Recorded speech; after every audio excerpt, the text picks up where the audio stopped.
you know. Maybe you should set your watch 10 minutes fast. That's not the problem. It's that, we got home and we've been unpacking and, getting the little crumb cruncher to bed. Yeah, that's a The more you push, the slower it goes. It's one of those. Mm-hmm. And then there's the stomach ache right before bed, and then it's, I think I gotta poop, Daddy. Okay. Do you need help? No. Do you know where it is? Yeah. Well, she's up late then already. Well, it's fall break, so it's kind of okay. Oh, but fall break. What's fall break? Fall break. Is it just It's a break in the school year for fall. It's like a whole week or just like a long weekend? It is a whole week. Shit, I get fall break. What? She's living it up, then. Around these parts, people go on a serious vacation at fall break, so it's kind of a big deal. Fall break, spring break, or spring break is such a big deal. Like 40% of the school district pulls their kids out on the Friday before spring break so they can get a cheaper airline flight. And the school district always acts like, you can't do that. And all the parents are like, watch me. What you gonna do? Yeah, so now they added Friday to spring break. The teachers are like, what, we're left out too? I mean, I guess I'm on fall break too because I get to watch both of my kids on Monday because it's one of those teacher days where they talk about things and strategize without kids around. Drunk and they laugh and laugh. They're just doing shots and high-fiving each other all day long with no kids around. Probably. Yeah. Welcome to FFIB, everybody. I'm Jason. That is Tom, and we are Finger Flicked in Box. I should have flicked something. I don't have a knife handy. Yeah, like that. So did you see the beautiful post that Jeff posted about his sweet daughter, Peyton? I've met Peyton, by the way. She's lovely. I have as well. She's amazing. She's not only lovely, she's hilarious, and she will school anybody. Like, she's not afraid of anything. Somebody reported it for being off topic. Irrelevant content. Irrelevant content. I had him booted in less than 15 seconds. You know what's funny is, like, I saw that reported too, and I went and screenshotted the page after I said keep. And by the time I got back to Messenger, you guys had already booted him and started talking about it. It'd been up for 3 minutes. Right. Yeah. He had one post his entire time in the group, by the way. In 7 months, he had one post. Was it relevant, though? What's that? Was it relevant? It was relevant, yeah. He was looking for a PM3, I think. Oh, a PM3? One of those guys? Yeah, one of those. Won't be missed. Adam McCoy, what are you doing? Dominic Ibarra, what are you doing? Brad Dawson, always in first. Chase Mendenhall's here. What is on his head? Let's take another look at Chase Mendenhall. He's a goofball. What is that? Is that an octopus? I think it's a squid or an octopus. It could be a melting ice cream bar. I don't know. It's a pretty good picture, though. Yeah, it is. Chase is here. What's up, Chase? He's just sharpening, probably. That's my Chase, guess. your picture's crooked, but you're dancing with a beautiful bride. Maybe he's on a boat. Maybe that looked like a nice day. Oh, it was a boat. It was a boat wedding. Boat weddings are underrated. There should be more boat weddings. Chase, tell us about your boat wedding. Who's that? Blake's son, by the way, took the best school picture of all time. Look at that picture. The story I thought that was of Blake back in the day. Oh, that's his son. That's his son. The story goes that he got tired of everybody telling him what to do and how to sit and like hold your head and look. No, smile big, but not that big. Smile small, big. So he just made that face and they clicked it. And you're stuck with it. That's the best picture of all time. Well, the weird thing is, like, when you're, I guess when you're that age, it doesn't matter as much. But when you're in high school, like the little amount of thought that goes into your picture, you don't realize that in 25 years, people are going to be creeping out on you, looking back at those pictures again, remembering how much of a doofus you were based on what you're wearing. Those pictures last a lifetime. They do. And I think that's why it's probably best to just go ahead and go, all balls, you know, and not go JV. You're gonna want to do it like that. You're gonna want to go all in with the picture. By the way, Tom, did you know Taco Cat spelled backwards is Taco Cat? Well, that is crazy. You're welcome. That is crazy. It's a card game, by the way, you can play with your kids. It's called Taco Cat spelled backwards. It's really fun. Ah. You can get it at Target, Walmart, stuff like that. It's in the board game section. Who's going to report Jeff? You know that ain't right. I know. That's what I'm saying. If you're going to By report the way, it somebody, was knife related because Peyton carries knives, and she's actually the daughter of a knife store owner, so she kind of knows her shit. it's kind of like the Millie Club, so it's always relevant anyway. And especially when it's touching. That's why it's got so many damn likes on it already. That's what I'm saying. Was not on a boat. Good idea, though. Also not sharpening right now. Should be. I have a knife that I've partially sharpened, Tom, and I got to give you some props, by the way, because these showed up in the mail on Friday, and I know they're supposed to be better, and I know the science behind them, so I know that that's better. But you were just like going on and on about these stones, and I was like, oh, I don't know, they're $80 each. And I tried them, and ZOMG, Tom, that 80 grit stone leaves the 80 grit stone. What's that? I hardly even use my 80. It just eats shit. The 80 is great. It's not, and I don't mean it's violent. Like the 50 is probably too much, but the 80 leaves the same kind of sheen that a 400 grit leaves with other stones. It's beautiful. Mm-hmm. Now I know why you said you'll use like you'll use the 80 and the 120 or the 120 and the 400 and you stop. You don't really have to. I haven't gotten that far yet. I'm still working with the 80, but once I do the 120 and the 400, I don't think I'm going to need to go any further. In fact, I only bought these 3. Yeah. Like, so it's weird. When I bought mine, they only had 80, 150, 400, 800, 2000 when I bought mine. Right. Since then, Hapstone has added, like, that 120 is another in-betweener between my 150 and the 80, and they have 100 grit. They have so many of them. It's Gritomatic has the ones they recommend, and then they have the ones in between. Okay. So I just did the first 3 that they recommend. Okay.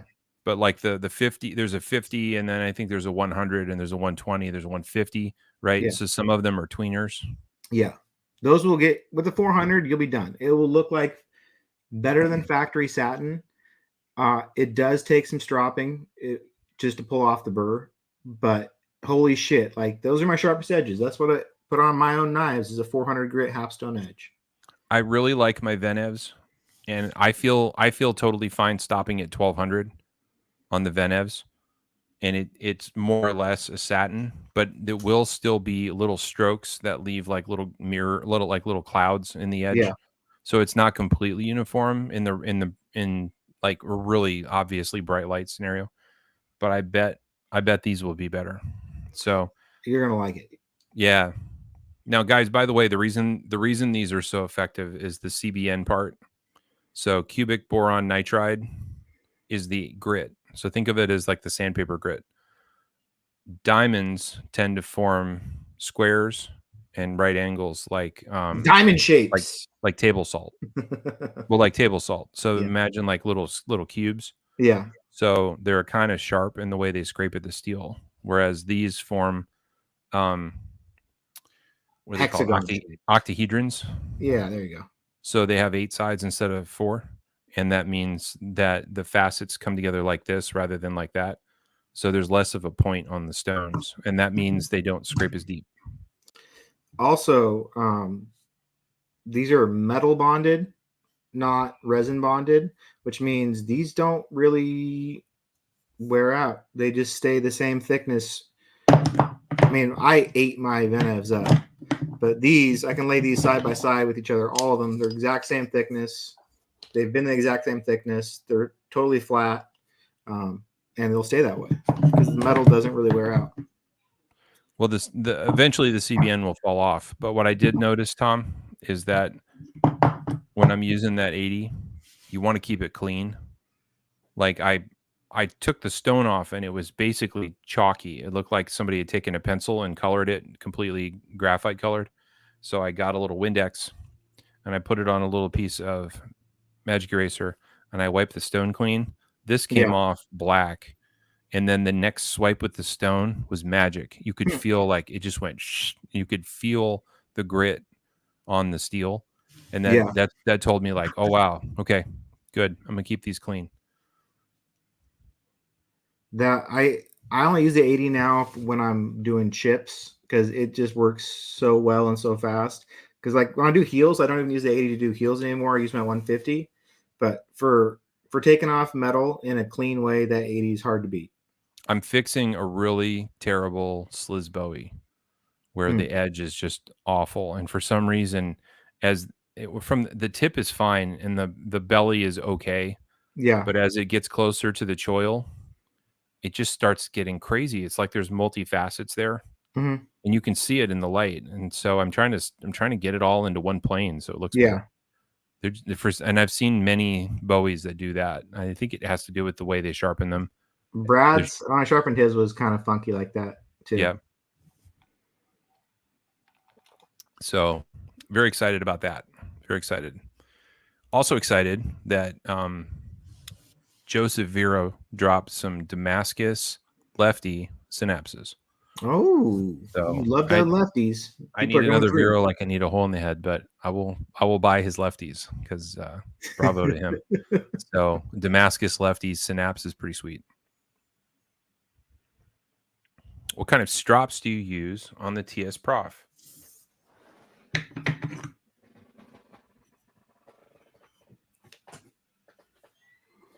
I have some Hapstone kangaroo strops that fit in my sharpener. However, 99% of the time I use this guy. Just I've got because kangaroo strops, I've got balsa strops, and then I've got nano cloth strops. I like the nano cloth. They just hold so much, and they're really the material's nice. They seem to hold up well.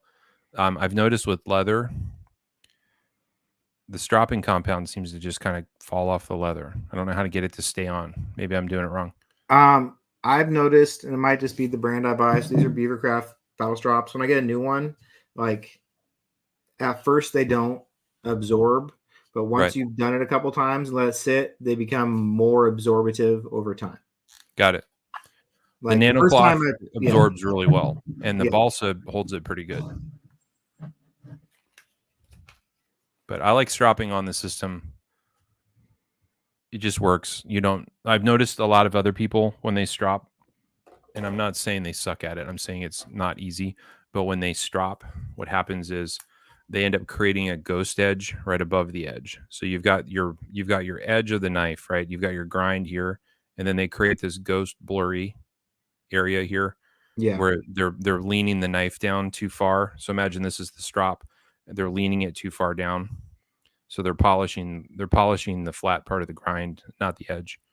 And that's easy to do yeah. when It you're is. stropping. There is a fix if you don't do it too bad. You just have to resharpen it at a lower angle. Warm it with a hair dryer, Chase says. Good Mm, call. So you warm up the leather with a hair dryer, you apply the diamond emulsion, rub it in, and then it sticks better, I guess. Sean Reese uses rue leather and nano cloth.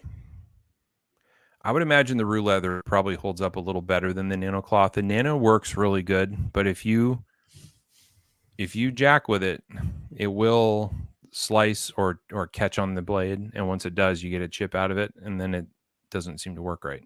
It's almost like it's not flat anymore. I Yeah. I strop not the way I think you're supposed to, but it works for me. I always strop with tip first. So like I have a bunch of little chips right here on my edges. But yeah, after a while it gets annoying and I have to replace the strop because like you poke it and it's just like it doesn't. Sometimes you can kind of rub it out a little bit, you know. You can But lead with the tip or you can trail with the tip, but yeah, you can I trail with don't the know that tip. it matters. I lead with the tip. Just it's just more natural feeling for me. But yeah, Yeah. I do poke the leather quite a bit doing that. I do think yeah, you're right. Trailing probably prevents that. But then But you still kind of gouge it when you're pulling it off. It just yeah, depends. good point. I also have found that if I hand strop, I tend to overdo it on the tip. So just like what Tom said, when you're pulling it off, you end up putting the tip into the strop a little bit, so you can polish the tip more than the rest. So it either looks extra shiny or it looks blunted when I'm done. Yeah. So I would like to get better at it. I need to practice on something I don't care about. Like my BD1N Para 3 lightweight. I can practice on that. Yeah. I got a couple of mules I can practice on. For stropping purposes, what I have learned over the last 2 years of stropping frequently is less is more. Just going and going and going is not making your knife sharper. It's making your knife duller, actually. It's making it less aggressive. The more you strop, the more chance you're going to round over your bevel. The more chance you're just going to, I don't know, you're using more emulsion. Everything is just not more is more. When I'm stropping to get something sharp, it's just Says a Tom few. Moore. That's right. I just am trying to get it sharp. So I'm just pulling off the burr. I'm just trying to get a polish on it quickly as possible. I don't need to. I used to chase scratches with my strop. If you have scratches and they're not coming out of the strop, the answer is not stropping for 5 minutes. The answer is putting it back on your system if you want to get rid of that scratch and dropping down to the appropriate stone and getting it out. So don't try to strop everything out if it's not coming out quickly. So imagine you start with stone 1 and then you move to stone 2. If stone 2 didn't remove all of stone 1's scratches, then you need to keep going. Because when you move to stone 3, it sure as shit is not going to remove stone 1 scratches. It just won't. It's too fine. So you want to really make sure that you get all the scratches out of there before you move to the next one. When the time when I see stuff, I don't sharpen. I sharpen with the lights off. Actually, I'm not in there with a microscope and stuff. But what I do see my fuck ups is when I take the video at the end of when I'm sharpening, and I video the edge for people to see what it's going to look like. That's when I see imperfections the best for me. It's easy, and I'm not killing myself with microscope, whatever. Then I'll go back and just if I have a scratch or something where it looks dull, it doesn't look like the rest of the edge, I just hit that portion of the edge with the highest grit stone that's going to be possible to fix it. Flip the blade over, sharpen with the next highest grit up, just that portion that I've created any potential burr on, just as little as possible, but use your stone and use the highest stone possible, but don't be afraid to like, if you have a 2000 grit edge, if you have a serious mess up, you might have to go down to 400 grit to get it out. I do have some advice for you guys. Gendy sells Spyderco stones that are on a 1x6. So they literally buy 2x8 stones and then they cut them down to 1x6 and they mount it on a piece of aluminum. I've used these for years and I'm going to tell you right now they're a waste of money. I don't understand how you can use it for 40 minutes and not seem to cut in it at all. Like you just go and go and go and it's like it's not getting any better, and then you try it wet and that doesn't matter. Then you clean the stone and then you go at it again and it doesn't help. So if anyone out there is thinking about using these and you want to try it for yourself, I'll send these to you and you can try them. But they make a medium that's supposed to be about an 1800 grit. They make a fine that's supposed to be about a 3500 grit. And then they make an ultra fine. Actually, sorry, it's 1200, 1800, and then an ultra fine that's supposed to be around 3000. Oh, don't worry. Those aren't the same thickness either. So you get to readjust. They're not the same thickness, so you'll get that wrong. That's why you got to label them on the back. Otherwise, you're going to fuck it up. The thing about these stones is anytime I've ever used my 1200 grit on my VenF and then gone to the Spyderco stones, which should be better, I've always put more scratches. By the time I'm done, they look worse, not better. So it's I'm not kidding. I've spent 90 minutes, Tom, from the 1200 to the end of the Spyderco stones, and I've just been, and I think I'm going to make it better, and I just can't. I have those same stones, and I used to do my KME. I used to take all the way through my KME stones, and then I hit with the Spyderco stones. And when I was done, I don't know what I did. I tried really hard to love these, but for $190, I really kind of wish I had something else. And it's not that they're poorly made. You just don't probably sharpen a lot of VG10.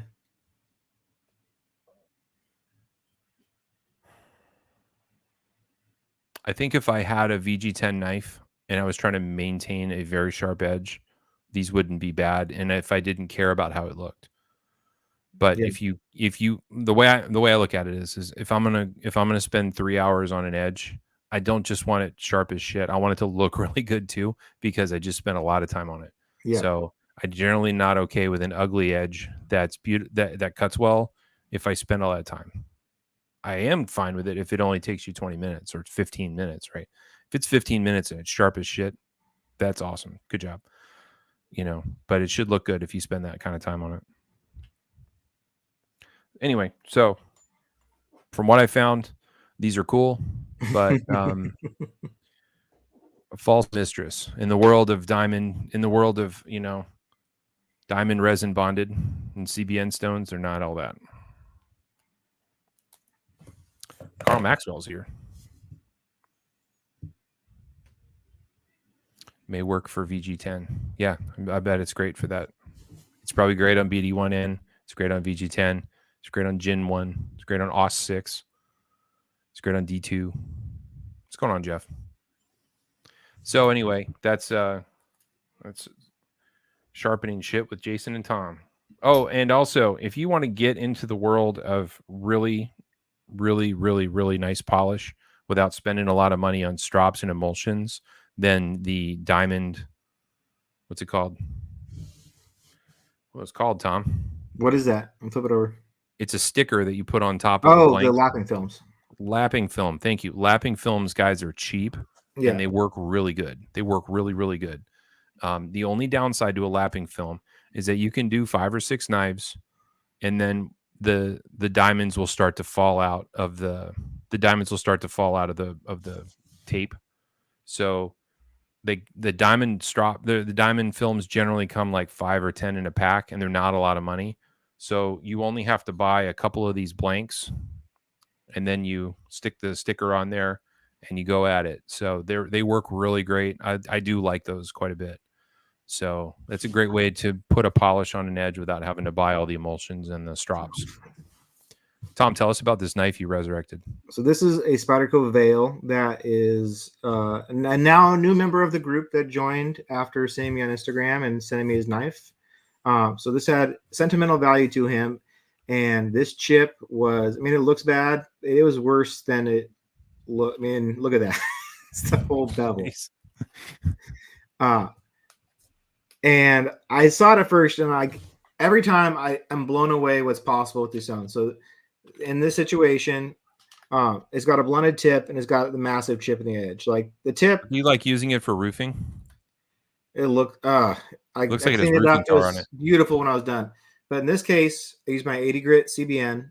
And when you're chasing chips, I don't know the science behind it, but they seem to come out magically better than you could possibly imagine with what they look like. So in this case, what I used is I put this, so Spyderco angles at 17 degrees. I put the sharpener at like 22 degrees. And I just sharpened the tip and the chip area. And I sharpen them until they come out. So you're getting a big, nasty burr when you're using the 80 grit thing on VG10 steel, just going back and forth, fading out into the edge. So you're not just scrubbing out one part so you get like a divot or a bump in the edge. But once that's basically gone,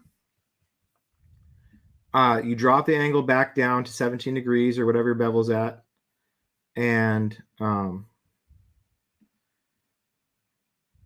you just sharpen the edge out, blend it back into the rest of it until the edge is no longer like this and it's like this again. And this tip is, I could have done a little more pointy. I didn't want to kill myself. And the answer to get how to get it really pointy is you sharpen on the spine, except for this had a crown spine, so I didn't want to jack around with doing that. But it came out really well. I was really happy with it. I was excited to sharpen it just to see if I could save it. Anytime I've ever put a needle point back on a knife after sharpening, it's just the first thing to break. I'm okay with not putting it back on there. It's pointy to the touch. It's tippy pointy. It's already fucking pointy. It's okay. Yeah. You don't have to. It doesn't have to be a needle point. And why people get upset about that breaking, I'll never understand. Because it's like, why do you think that wouldn't chip off? Yeah, that was fun. I was excited to do that one, and came out good. Decided to take pictures of it. Nice. But that's the answer: is high angle to get the chips out. Drop it down to your bevel and blend it back into the rest of the knife. Yep.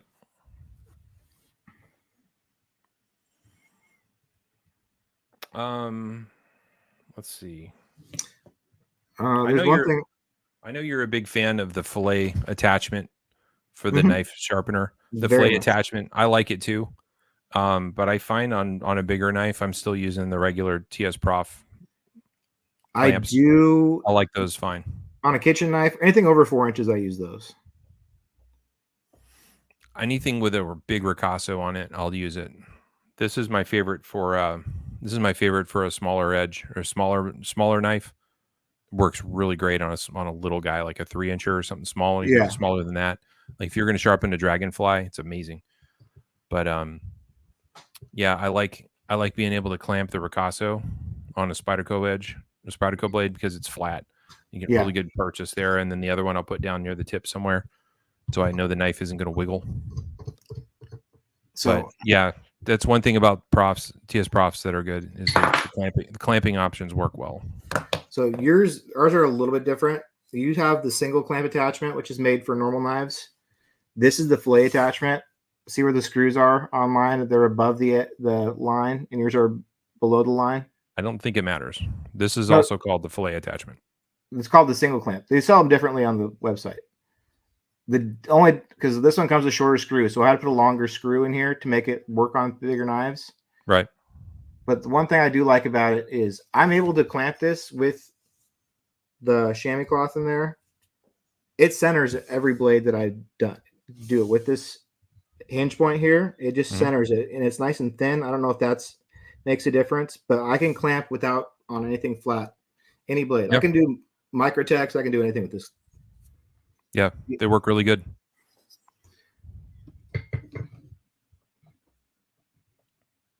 Yeah, I use that, and then anything I'm going over 4 inches, I'll use the big black ones that don't seem like they would work well, but they work great. I don't know. All the TS Prof clamps work fine.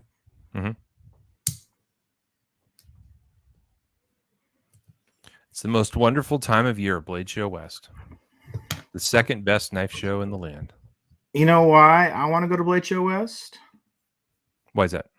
Well, because I live on the West. But I want to go to Blade Show West because I want to grab this.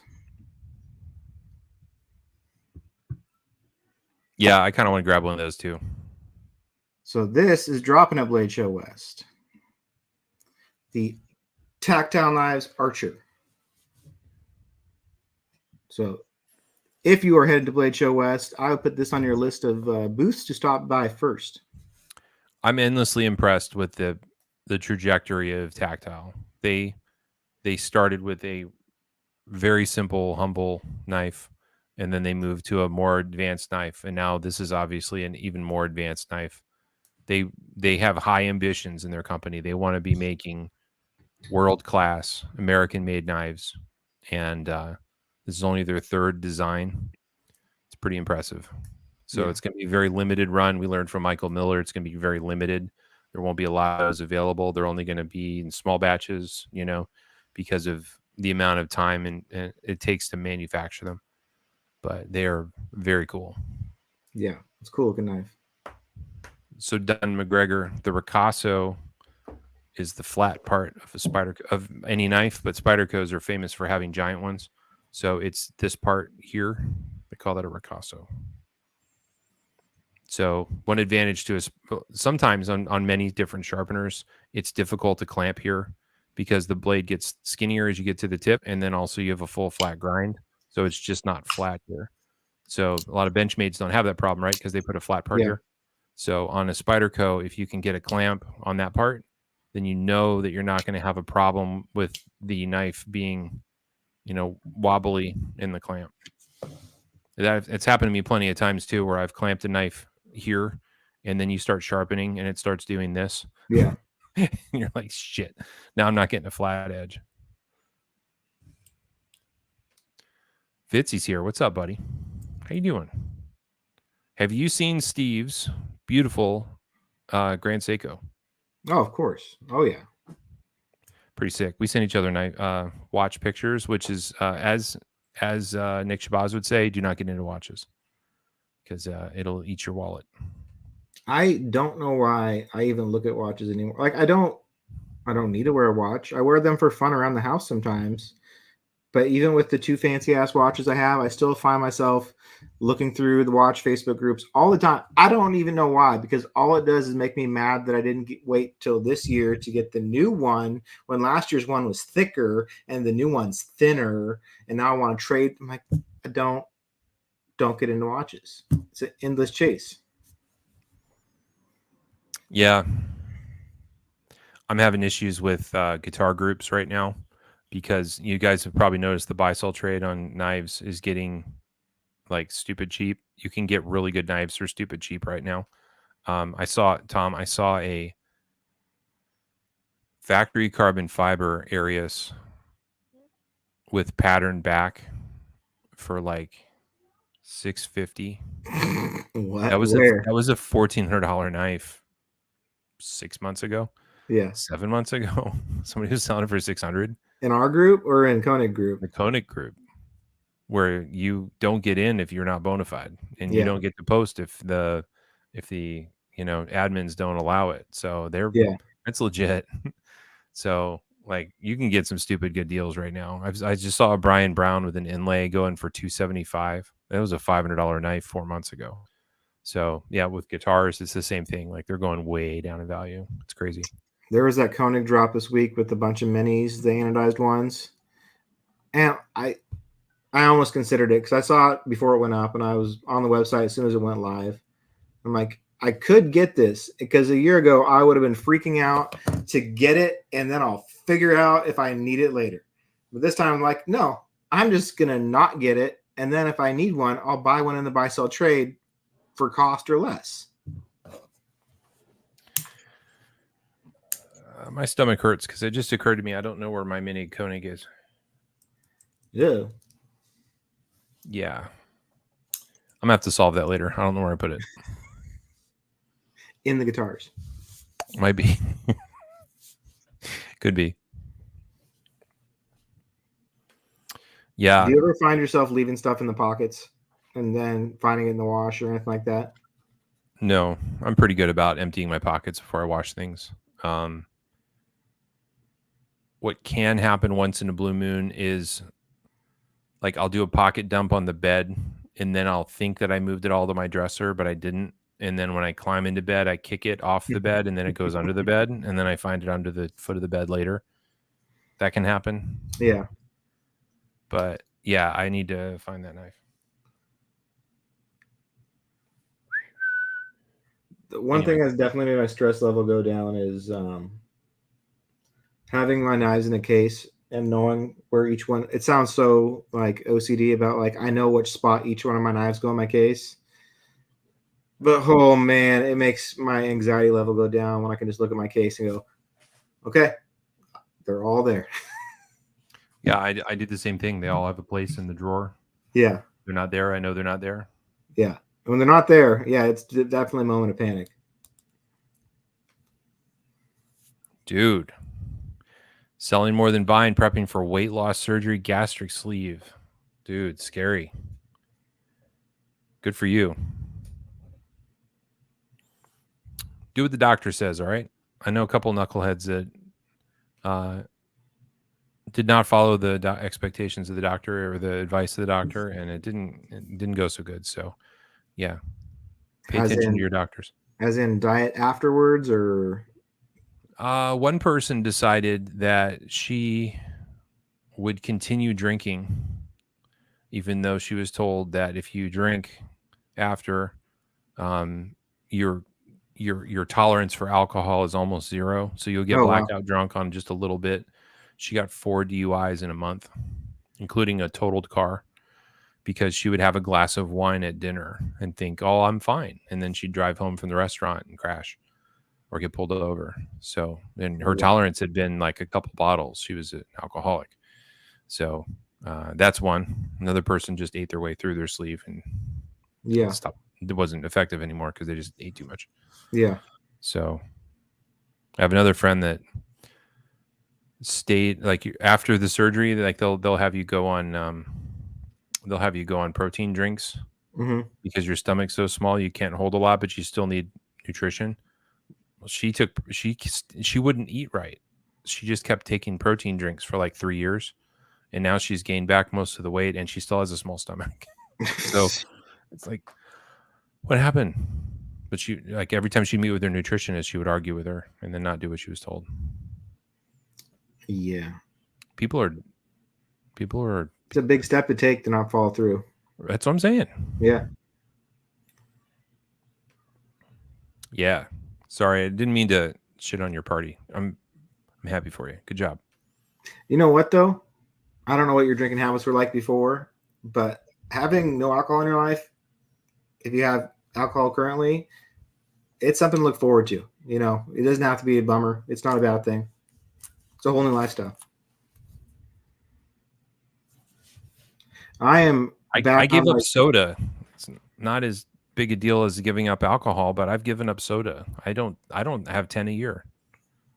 And it's amazing. I still manage to drink things all day, you know? Yeah.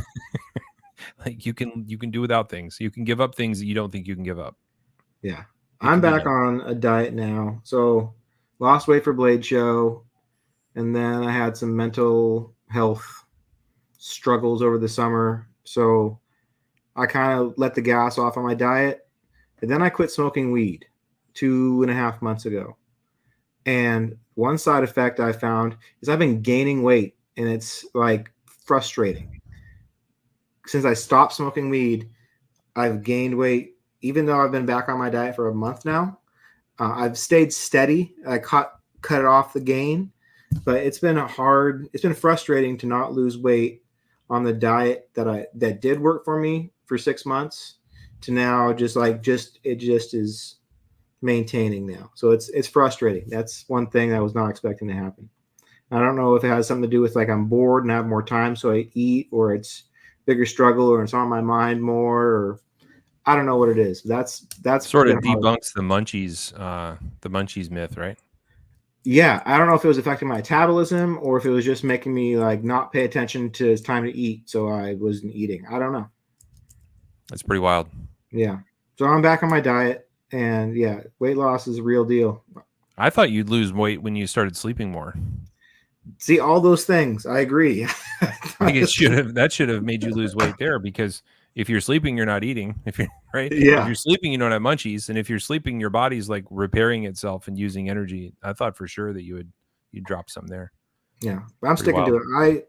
I've been going to the gym now for the first time in 5 years. I've been going to the gym twice a week, and I start going 3 to 4 times a week next week. Man, running a mile is fucking hard. It really is. Running a mile on a treadmill is exhausting, and lifting weights again and remembering how strong I used to be when I was in college is like, let's just go half of what I used to think I could lift, and maybe I can lift that. So it's weird, like being in this new body and trying to like get back to where I used to be when I was younger. It's not easy. Good job, dude.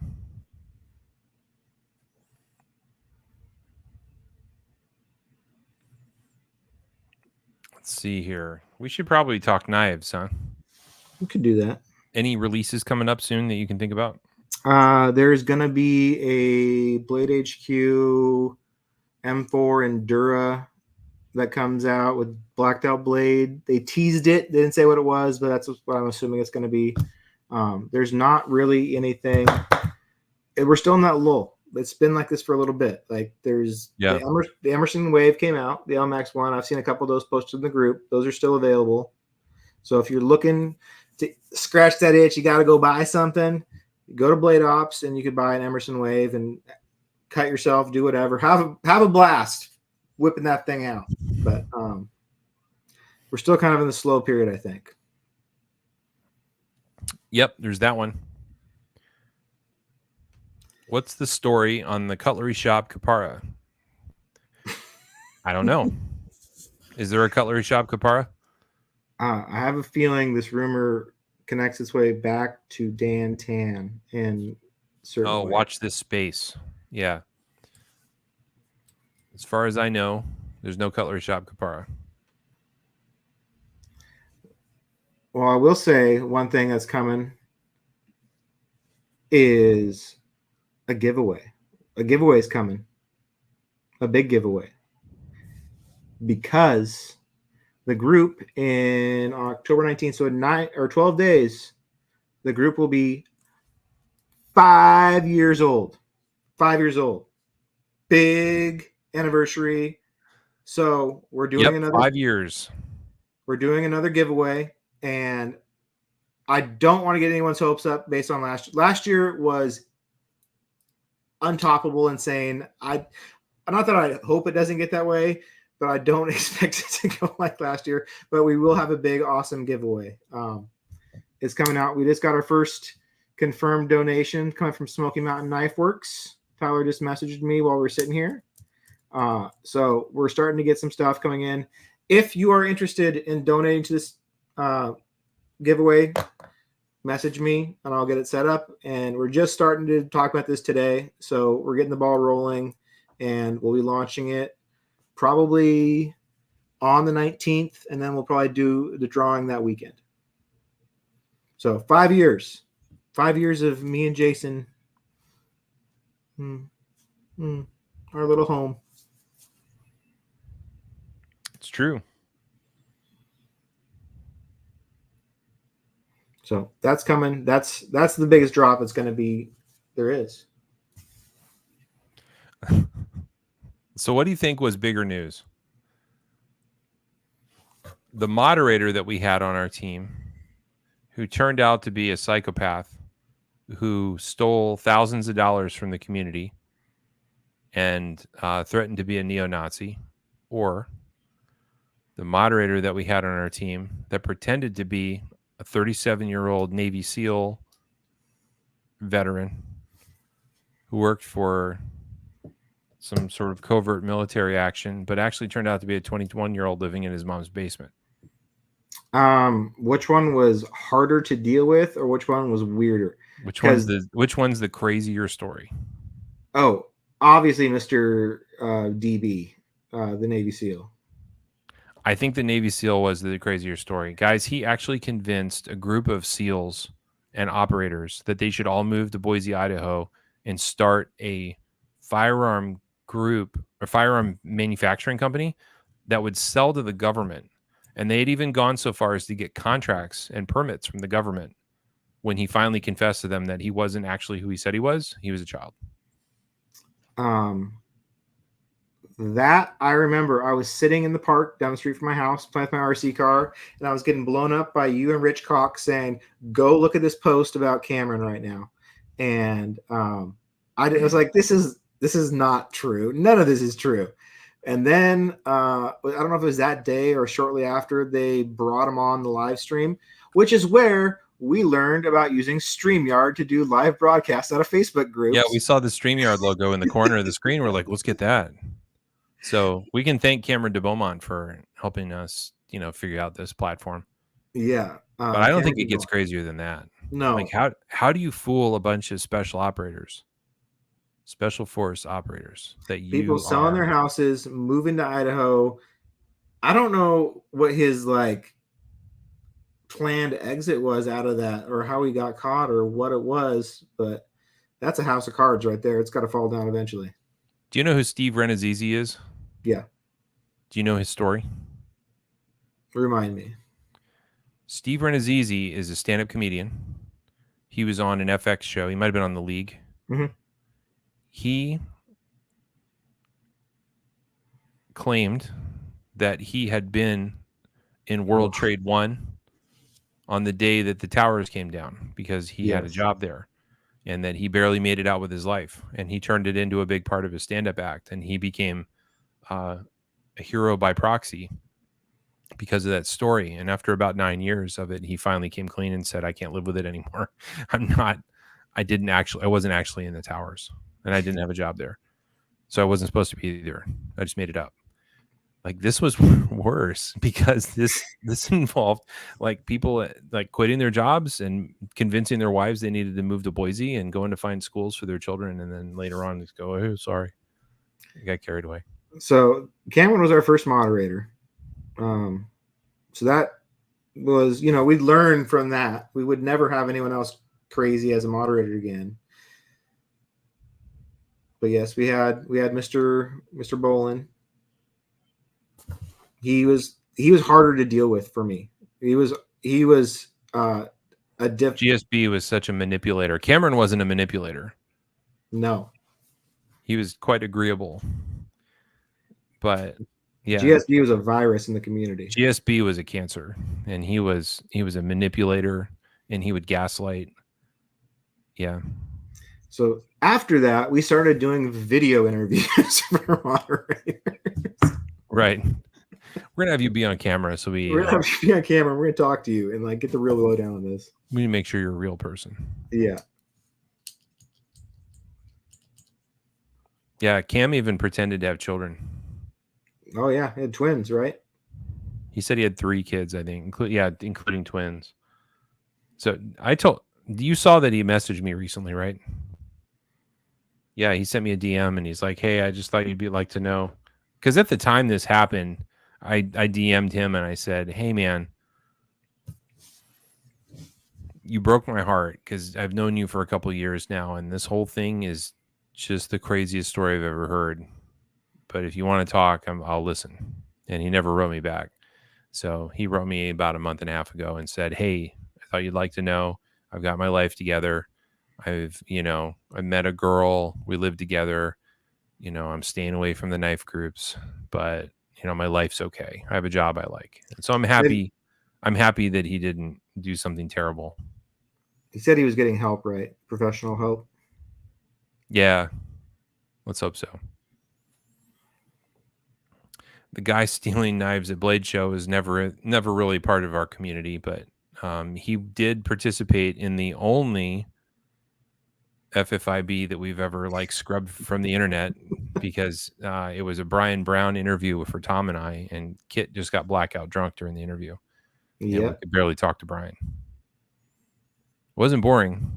Oh, it was. Tom, it's actually still on YouTube. I just unlisted it. So it's still technically there. Like somebody could find it if they could find the URL. It's still there, but it's not listed anymore. Oh, that was no fun. Yeah. Now Kit O'Connell. Yeah.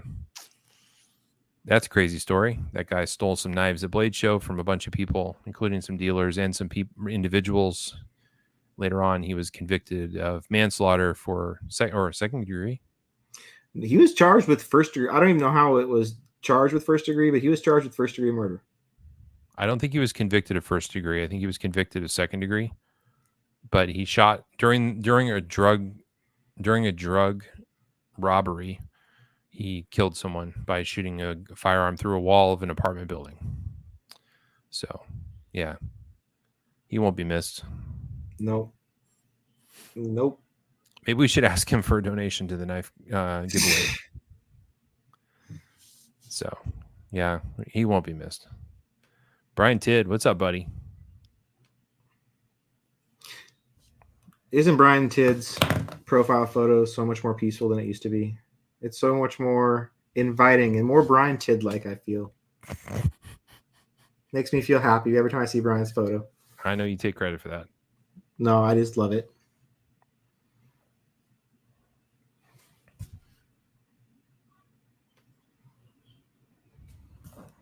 Mick was at least a soldier. He didn't turn out to be a 21-year-old living in his mom's basement. So this was worse. I can't believe how many people send me striders to sharpen. I don't get it. I don't get it. Don't fucking get it. They're really bad. They're not I don't know. They're not fun to play with. I do appreciate the shape, the general aesthetic of the shape. I understand it. I like it. I just think they're cool. But man, I've handled them now, and it was one of the things I was pretty let down by. I think there's a lot of people in the knife community that overestimate how much they need to rely on their knife to save their life. Yeah. So they look at the striders and they go, well, this is really something. I could run this over with the car 3-4 times and it's probably not even going to knock the centering back to center. It's not going to make the lockup any later than it already is. So I think that might be part of it, but I don't understand. I don't know. Not great. Just don't get me wrong. I'll be happy to sharpen anyone's strider out there. It's I'm happy to do it, but of all the knives that have come across my desk, it's probably the one that I was like most disappointed in after not handling one for years and years and years, but always seeing them. It was like, oh, that's it. They're like a 1995 Chevy Caprice. It's like, wow. What is that doing here in 2023?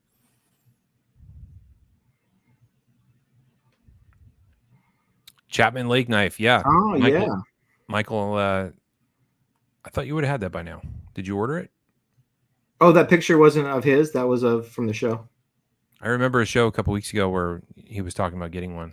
I don't know what happened. He posted to the group. I thought that was a picture of his, but must have been one he took from the show. I don't know. Maybe. I like their stuff, and I'm really happy that somebody in Indiana is making knives. That makes me happy. And those guys are cool dudes. I got to meet him at the Makers Syndicate a little bit. I think I want to see their next design. This one's really good and it's interesting, but I want to see like what they can do next.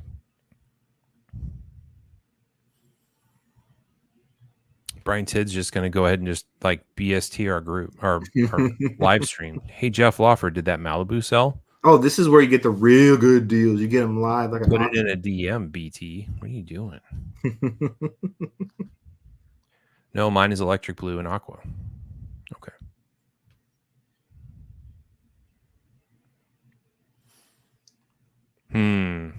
Oh, and then Strider. Not only was there the phony soldier thing going on, but also it turns out he's been using Tor knives to manufacture. Oh, okay.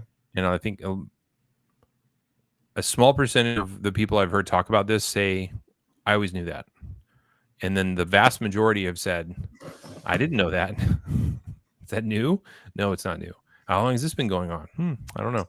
So that's kind of weird.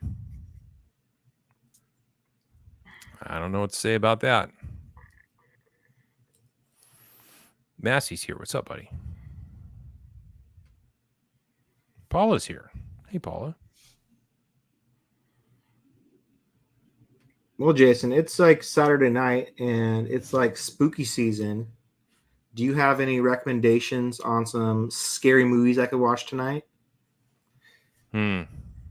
I don't have, like, if someone asked me, I couldn't think of one to say like, oh, you got to see this or that. But I've been Heredity. Is it Heredity or Hereditary? Hereditary. I've been watching TikTok reviews of stuff, and that one keeps on coming up. So that one was on my list to search for. The less you know about it, the better. Okay.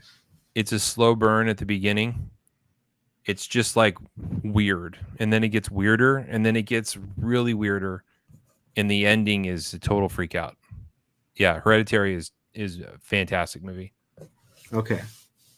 I'll look for that one. There's a couple other ones. It's just amazing how many just these lists. Once you start looking at stuff on TikTok, the algorithm goes, oh, this guy wants to see lists of horror movies all day, every day. That's all that's been popping up. And they're like, this Argentinian film from 1976 is. I'm like, I don't want to watch an old movie like that. I want to watch something that's like not subtitled. So Hereditary was made for really cheap, but it looks fantastic.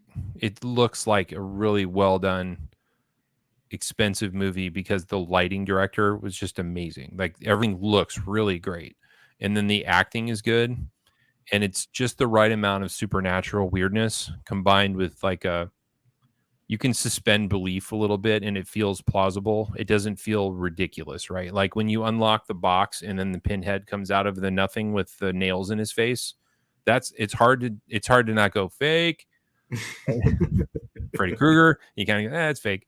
But this felt like you're gonna walk around your house for 3 days after watching that movie, like noticing noises and go, oh wait, that was just a movie.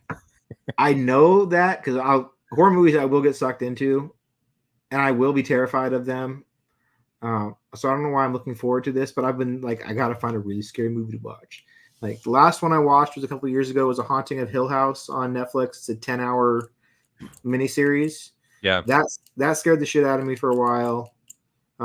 And the one that sticks to me the most was first time I saw Paranormal Activity.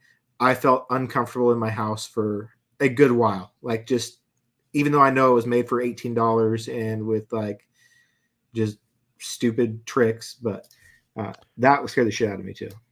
I wish it was easier to see the movies that you've. They don't make it easy on you. The history. Yeah, it's pretty annoying. Well, and Kim doesn't want to watch scary movies at all, so I'm asking to get scared without any other comfort in the room. I just have to sit there and by myself.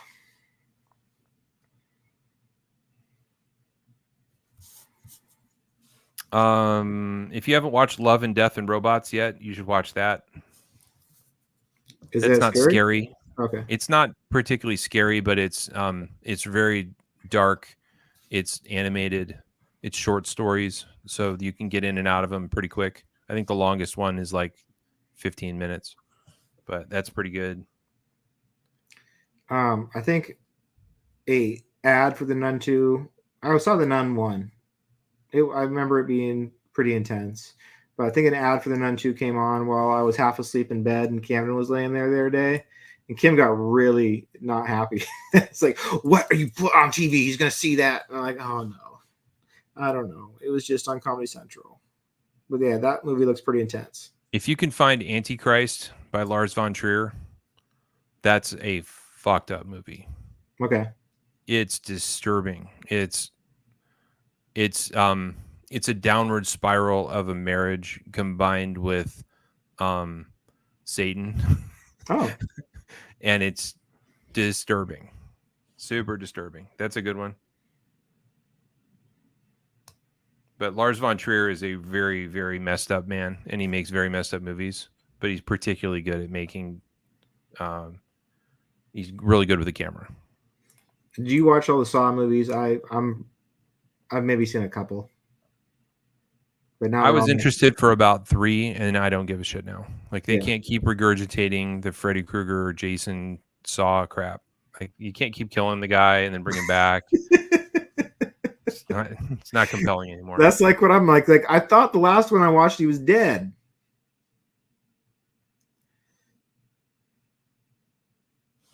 Oh man, I know I've seen some other just disturbing shit lately, and I can't think of it.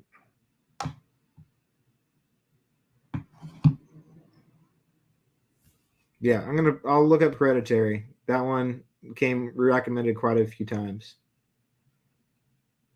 The other thing about Hereditary that's really cool is stuff comes that you just don't see coming. Like they're really good about building. Like there are things that happen where you're like, uh-oh, like that. They'll do things in movies where they'll show like the main character will leave the apartment in a hurry, and then the camera will pan to the right and you'll see the keys are still in the cup on the desk, meaning that they don't have their keys and that they can't get back into their apartment or whatever. They can't get to their car, right? Yeah. Then the camera will deliberately show you that so you know something the character doesn't know. They do that in Hereditary, but then they also do stuff where just like out of the blue, something happens. You're like, oh, what? How will we continue to have a movie after that happened? And then they do, right? What was your movie when you were a kid that scared the shit out of you? Mine was It. I watched It probably more than any other movie to a point where I couldn't take a bath because I thought the clown was going to come out of the drain every day, but I'd still keep on watching it.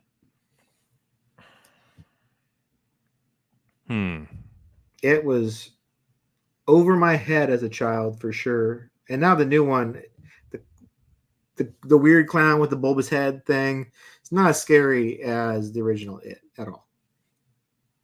The one that messed me up the most was probably The Ring, which I watched as a grown-up. Yeah. But The Ring messed me up. Like Ring came out in like when I was like in like 99, I think. Maybe, yeah. I watched it alone in the dark, and it messed me up. Yeah, I watched it in the theater, and I remember like driving home just like freaked. The Shining is really good. The Shining is never boring. It's always worth rewatching. There's always something to it that you didn't notice the other time through. The parts where the parts where Jack Torrance is talking with the ghosts, or he's seeing things that aren't there, and he's having those interactions with those characters. It's so incredibly well written and understated, and the dialogue is so simple, but the things that you can read into it and the meanings behind it and the I don't know, it's phenomenal. There's a lot of like analysis of that movie on YouTube that you can watch. You can watch hours of people picking that movie apart and talking about it scene by scene. That's how you know something's worth watching, is when the plus one stuff is so deep and wide Yeah. that you can really enjoy it. Like when you find a TV series that you love and then find out there's 3 podcasts about it and 4 wrap-up shows on YouTube, then you can really just like get down in it. I love it. Yeah, I'm listening. One of the podcasts that I listen to occasionally now is The Office Ladies, and it's like picking apart The Office, which I obviously love. And like they'll do a whole hour podcast about a 22-minute episode of a show, and I'm like, oh my god, that's so cool! I have to go rewatch it now. That's the first American time Werewolf in London is definitely one that when I was a kid I saw it, and they do a transformation of the man to the werewolf, and the transformation really disturbed me. And then he didn't just kill people, like he would like just like gouge their face off, and then the ghost would come back with the gouged face. That was horrifying to young Jason.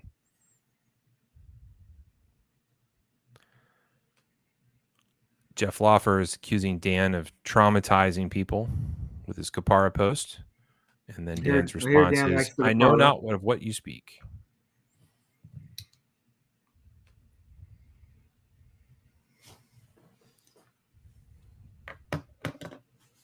I got one new purchase this week. What's that? Well, I bought some fragrances, so that's fun. But knife-related stuff, I got a new chamois cloth.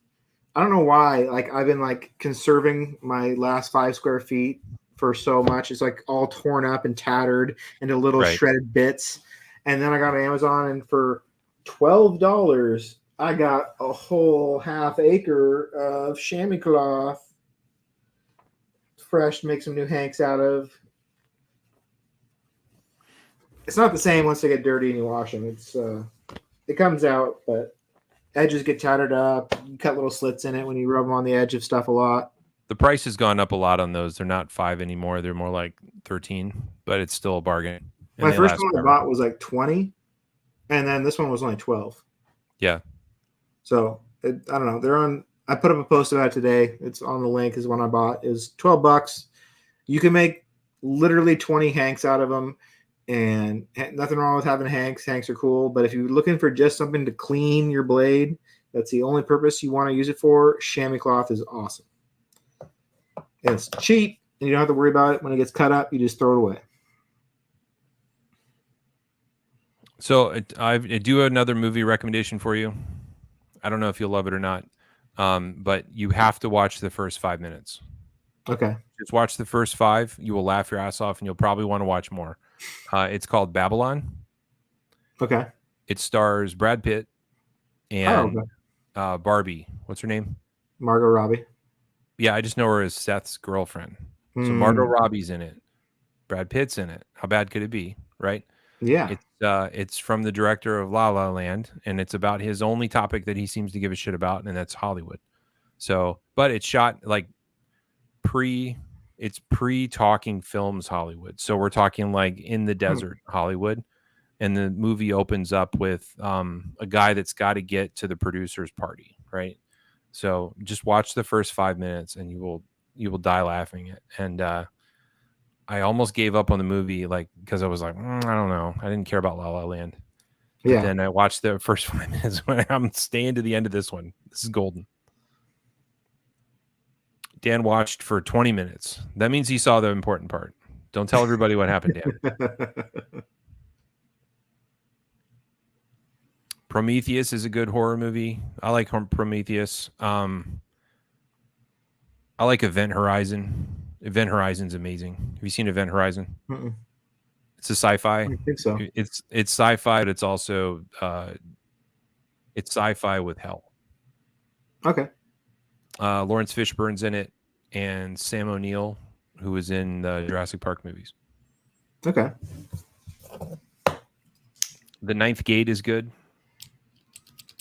That's a Johnny Depp joint. He's in it Ooh. with a bunch of actors you've never heard of because it was shot by Roman Polanski, who's hiding in Europe. So it's Oh. a Polanski joint, but that Yeah. one's about Satan. That's a good one. Ghost movies are what gets me the most. I don't know why. They're the ones that really freak me out. Did you see the Babadook? The Curse of the Babadook? I feel like I tried. It's about the mom and the kid, and they have a scary book. And as they read the book, things start Yes. to happen. Yes, I did see that one. That's super scary. Yeah. That's a dark movie. That's another one that I think they shot that for like $4,000. You wouldn't know it, but it was just a shoestring. Blair Witch Project when I was in high school was pretty terrifying for like cheap found footage movie or whatever. I was all in about the made up story that it was real. I was all in. I was like reading the web stuff about it, Oh, and the really? forum pages, forum posts about it, and blogs. Yeah. And then I managed to get a copy of it. I got a bootleg copy of it that I ripped off the internet somewhere, and it actually had a different ending than the one that was in the theater. But yeah, I ended up taking my wife to the one in the theater, and she's still angry at me. Still angry. She accused it. She said it made her like sick to her stomach. Blair Witch was really, overall, it was okay. The ending was really weird. The ending was scary. Found footage whole genre of like the found footage stuff is just pretty creepy. It's a good idea for a way to make a cheap movie.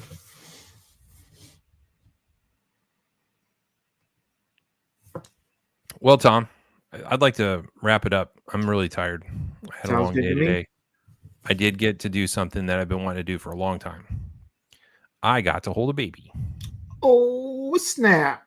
I don't know why. I'm at a phase in my life where none of my friends are having babies, and my family isn't having babies. But we went to a baptism today, and the baby was about 3 months old, and I got to hold the baby, and I was very happy because awesome. Babies rock. And I'm also a certified baby whisperer. You guys don't know that about me, but I'm a certified baby whisperer. So the baby was crying. I walked over and went, and all the old ladies were like, "You're not gonna help this child." And I was like, shh. And I took the baby, and she stopped crying in a second. And they all were like, oh, "What?" And I just went, shh, "Go away." And I took the baby, and we walked off, and we had a nice talk. Oh, and good. Then the mommy came by and took the baby back. Couldn't say no to that. Nice. Kellen's got a question for you. It's watch related. Such a random question. Tom, did you post a pic of a watch with a teal band a while ago? I thought it was you. No. I have two watches. They're both Tudors. I have a Tudor Black Bay and a Tudor Pelagos. The Pelagos looks kind of blue though. I have this guy on a titanium band that comes with it, and this one on a NATO band. So these are my two watches that I wear when I wear a watch. That I don't need more than this. But I really want to trade this one for the Black Bay 58 because it's thinner, it's a little smaller, and this thing is so chunky on my wrist. I can't wear a long sleeve shirt with it. But really, it's like, it's okay. It's fine. Keep going to the gym, Tom. Yeah. My dad made something for me when I was in middle school. He took a 8-pound weight and he put a string on it, and then he tied it to a broomstick. He drilled a hole through the broomstick, and he gave it to me. And I'm like, "What am I going to do with this?" He goes, "I want you to roll it up and then roll it back down, and then roll it up and roll it back down." I'm like, "Okay." So I'd sit in my room and watch TV and roll it up and roll it down, roll it up, roll it down. That supposedly burns. is going to make my forearms bigger. It burns. I know that. It burns. Yeah.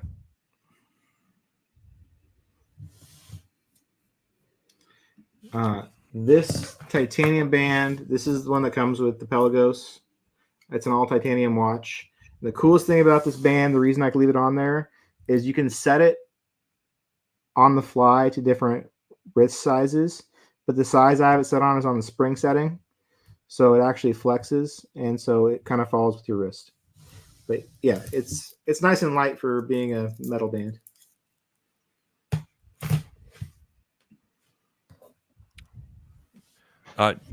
For those who don't know, Dan has 8 children. So I don't know that he's a baby whisperer as much as he just whispers baby. And then one just is conjured out of the sky, and he has another one. So 8 children. My favorite, though, is when he tells stories about them. They have numbers. Well, He'll say stuff like, you? I took 6 and 3 to the store. Like, love it. There's a comedian out there that numbers his ex-wives, and he goes by the year that he married them. So he'll say, like, when I was with the 8 and the 13, we used to da-da-da. But now that I'm with the 17, we do like their cars. I can't think of who it is at the moment. It's probably Dice Clay or something like that. Anyway, I need to go. I still have unpacking to do, and I'm tired, and I need to wrap it up. Sounds good to me. Well, fellas, have a nice evening. Thanks for watching. Thanks for joining us. Thanks for keeping us laughing. Hopefully, we'll have some hot Spyderco news soon. I'm told that they might be announcing some things, and they did just clear off the table with all the cancellations and the discontinued. So hopefully we'll see some cool stuff. So thanks everybody. Have a nice evening. See you next time. Peace.